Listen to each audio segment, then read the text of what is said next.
পৃথিবী সুন্দর, এই শব্দগুলো ছোট্ট আসিয়ার জন্য ভয়াবহ মিথ্যা। কারণ পৃথিবীর সবচেয়ে অসুন্দর অধ্যায়টি নিজের জীবন দিয়ে রচনা করে গেছে আমাদের আসিয়া। ফুলের মতো আসিয়া সবার চোখের মধ্যমণি হয়ে গিয়েছিল এ কদিনেই। পুরো বাংলাদেশের যেন আপনজন মাগুরার আসিয়া। যে বয়সে সুন্দর পৃথিবীর স্বাদ নেয়ার কথা, সে বয়সে মানুষরূপী পিশাচের আক্রমণে ক্ষতবিক্ষত হয় ছোট্ট একটা শরীর। স্নেহ মমতার ছোট্ট শরীরে কি যে কষ্টে ছটফট করছিল ছোট্ট আসিয়া।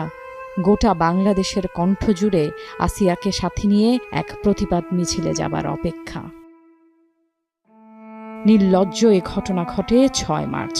মাগুরায় বোনের বাড়িতে বেড়াতে গিয়ে মাত্র ৮ বছরের আসিয়া ধর্ষণের শিকার হয়।